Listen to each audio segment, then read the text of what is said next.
CPM-ന്റെ സംസ്ഥാന സെക്രട്ടേറിയറ്റ് ഇന്ന് യോഗം ചേർന്നിരുന്നു. അതിൽ രണ്ട് പ്രധാനപ്പെട്ട കാര്യങ്ങളുണ്ട്. നമ്മൾ ആദ്യം സംസാരിക്കുന്നത് തെരഞ്ഞെടുപ്പിന് ശേഷം എത്ര മണ്ഡലങ്ങളിൽ തങ്ങൾക്ക് വിജയസാധ്യതയുണ്ട്, LDFന് വിജയസാധ്യതയുണ്ടെന്നതിനെക്കുറിച്ച് അവർ മണ്ഡലങ്ങളിൽ നിന്ന് കിട്ടിയ ഇൻപുട്സിനെ വെച്ചിട്ട് ആലോചിക്കുകയും ഒരു ഫൈൻഡിങ്ങിലേക്ക് എത്തുകയും ചെയ്തിട്ടുണ്ട്. അപ്പോൾ 10-ഓളം സീറ്റുകൾ 12 സീറ്റുകൾ വിജയിക്കുമെന്നാണ് CPM-ൻ്റെ കണക്കുകൂട്ടൽ. അതിലവർ വടകരയെക്കുറിച്ച് പറയുന്നുണ്ട്, പത്തനംതിട്ടയെക്കുറിച്ച് പറയുന്നുണ്ട്, മാവേലിക്കരയെക്കുറിച്ച്, ആറ്റിങ്ങലിനെക്കുറിച്ച്, അങ്ങനെ പല മണ്ഡലങ്ങൾ വിജയിക്കാൻ സാധ്യതയുള്ള UDFും അവർക്ക് വളരെ ഉറച്ച സീറ്റുകളെന്ന് വിചാരിക്കുന്ന മണ്ഡലങ്ങൾ ഇത്തവണ വിജയം ഉണ്ടാക്കാൻ കഴിയും. ഭരണവിരുദ്ധ വികാരം ആ നിലയ്ക്ക് ഈ തെരഞ്ഞെടുപ്പിൽ വർക്കായിട്ടില്ല എന്നാണ് CPM സംസ്ഥാന സെക്രട്ടേറിയറ്റ് വിലയിരുത്തുന്നത്. അപ്പം CPM-ൻ്റെ ആ വിലയിരുത്തലിനെ കുറിച്ച് സംസാരിക്കാമെന്ന് വിചാരിക്കുകയാണ്. അജിംസ് എന്താണ് തോന്നുന്നത്? ഇപ്പോൾ സംസ്ഥാന സെക്രട്ടേറിയറ്റ് വടകരയെക്കുറിച്ച് പറയുന്നത് അവർക്ക് എന്തായാലും വിജയിക്കുമെന്നാണ്. പക്ഷേ അതിനിടയ്ക്ക് കുറച്ചൊന്ന് അഡ്വാൻസ് ചെയ്യുന്നുണ്ട് അവർ. അതായത് BJP-ക്കാർ കോൺഗ്രസിന് വോട്ട് ചെയ്യാനുള്ള സാധ്യത കൂടുതലാണെങ്കിൽ ഡീൽ ഉണ്ടാക്കുമോ ഞങ്ങൾക്ക് സംശയമുണ്ട് എന്നാണ്. തൃശ്ശൂർ വിജയിക്കുന്നതിനെക്കുറിച്ച് പറയുന്നു. അപ്പോൾ ഈ ഇന്നത്തെ MV ഗോവിന്ദൻ മാഷിൻ്റെ വാർത്താ സമ്മേളനം കേൾക്കുമ്പോൾ CPM-ൻ്റെ ഈ ആത്മവിശ്വാസം എന്തുമാത്രം ഗ്രൗണ്ട് റിയാലിറ്റിയുമായി ചേർന്ന് നിൽക്കുന്നതാണ്, അല്ലെങ്കിൽ എന്തുമാത്രം ദൃഢമായ ആത്മവിശ്വാസമാണ് അവർക്കുള്ളതെന്നാണ് കേട്ടപ്പോൾ തോന്നിയത്. അല്ല, 12 സീറ്റിൽ വിജയിക്കുമെന്ന് പാർട്ടി സംസ്ഥാന സെക്രട്ടേറിയറ്റ് വിലയിരുത്തിയെന്ന് വാർത്തകൾ വന്നു. പക്ഷേ ഗോവിന്ദൻ മാഷിൻ്റെ വാർത്താ സമ്മേളനത്തിൽ അതൊന്നും പറഞ്ഞിട്ടില്ല. 12 സീറ്റിനെ കുറിച്ചൊന്നും അല്ല പറഞ്ഞു. പക്ഷേ ഗോവിന്ദൻ മാഷ് ഒരു കാര്യം പറഞ്ഞു. ഏപ്രിൽ 26-ാം തീയതി ആര് ജയിക്കും എന്നുള്ള കാര്യം വസ്തുനിഷ്ഠമായി കഴിഞ്ഞു. അത് നമ്മുടെ വസ്തുനിഷ്ഠ ബോധത്തിലേക്ക് ജൂൺ 4-ാം തീയതി വരുമെന്നാണ്. അപ്പോൾ ഒരു ഫാക്റ്റുണ്ട്, അത് നമുക്കിപ്പോഴും ബോധ്യപ്പെടണമെങ്കിൽ ജൂൺ 4-ാം തീയതി വരണം എന്ന് പറഞ്ഞ അർത്ഥം എന്താണ്? എവിടെ ജയിക്കുമെന്ന് നമുക്ക് കൃത്യമായിട്ട് ഉറപ്പൊന്നുമില്ല. യാഥാർത്ഥ്യം ഉണ്ട്, യാഥാർത്ഥ്യം നമ്മുടെ ബോധത്തിലേക്ക് വേണ്ടി ജൂൺ 4-ാം തീയതി ആവണമെന്നാണ്. പക്ഷേ ഈ പറയുന്ന 12 സീറ്റുകൾ, അതിൽ ആറ്റിങ്ങൽ ഉണ്ട്, മാവേലിക്കരയുണ്ട്, വടകരയുണ്ട്, ഇടുക്കിയുണ്ട്, പിന്നെ കാസർഗോഡ്, കണ്ണൂർ, കോഴിക്കോട്, പത്തനംതിട്ടയൊക്കെ ഉണ്ട്.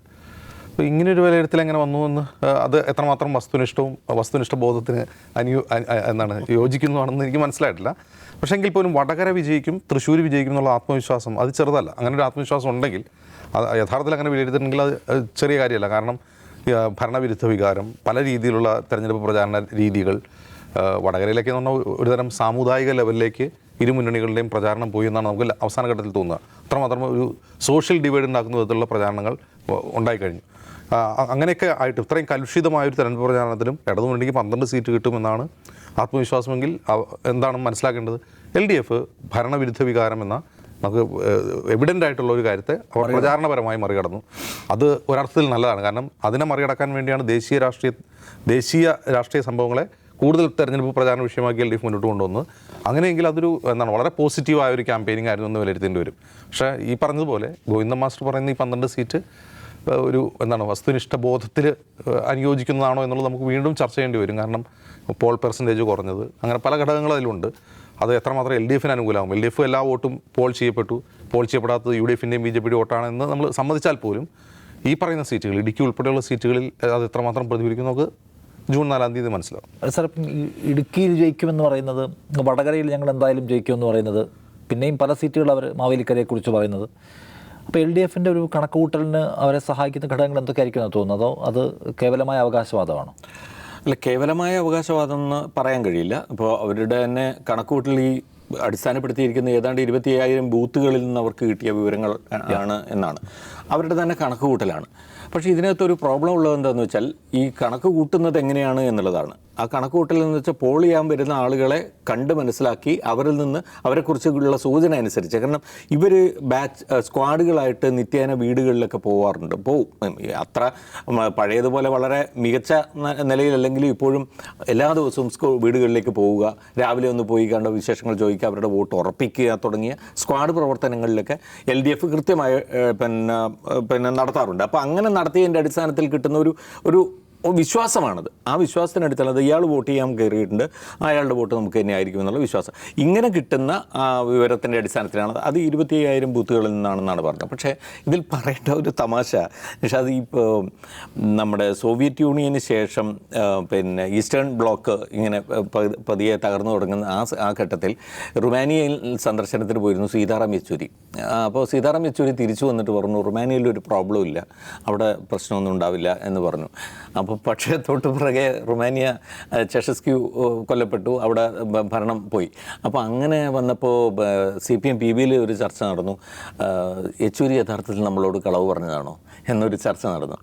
അന്ന് ബസവപുന്നയ്യ പറഞ്ഞു അത്രേ, അത് യെച്ചൂരി നമ്മളോട് കളവ് പറഞ്ഞതല്ല, യെച്ചൂരിയോട് അവിടുത്തെ സഖാക്കളും കളവ് പറഞ്ഞതല്ല, അവിടുത്തെ സഖാക്കളോട് അവിടുത്തെ ജനങ്ങൾ കളവ് പറഞ്ഞതാണ് എന്ന് ഒരു വിലയിരുത്തലുണ്ടായി എന്നാണ് ബസവപുന്നയ്യ പറഞ്ഞത്. തമാശ പറഞ്ഞതാവാം എന്താവാം, പക്ഷേ യഥാർത്ഥത്തിൽ ഇതാണ് ഇവിടുത്തെ ജനങ്ങൾ പാർട്ടിയോട് പറയുന്ന കാര്യത്തിൽ അല്ലെങ്കിൽ പാർട്ടിക്ക് നൽകുന്ന ഇംപ്രഷൻ്റെ കാര്യത്തിൽ എത്രത്തോളം വാസ്തവമുണ്ട് എന്നുള്ള കാര്യം കുറേ കാലങ്ങളായിട്ട് CPMൻ്റെ ഈ കണക്കൂട്ടലുകളെ തെറ്റിച്ചുകൊണ്ടിരിക്കുന്നുണ്ട്. അപ്പോൾ അതും കൂടി നോക്കുമ്പോൾ യഥാർത്ഥത്തിൽ ഈ പറഞ്ഞ ഒരു കണക്കിന് നമ്മൾ എത്ര കണ്ട് വിശ്വസിക്കുന്നില്ല. പക്ഷേ അതിനകത്ത് നമുക്ക് ഉൾപ്പെടാവുന്ന ചില മണ്ഡലങ്ങളില്ല എന്ന് നമുക്ക് പറയാം. ഇപ്പോൾ ആറ്റിങ്ങലിൽ അവർ നല്ല വിശ്വാസത്തിൽ തന്നെയാണ്, നല്ല വിശ്വാസമുണ്ട്. തൃശ്ശൂർ സുനിൽകുമാർ ജയിക്കും എന്ന് വളരെ ഉറപ്പിച്ച് പറയുന്നുണ്ട് എൻ്റെ ഒരു അടുത്ത ഒരു നേതാവായിട്ടുള്ള ഒരാൾ.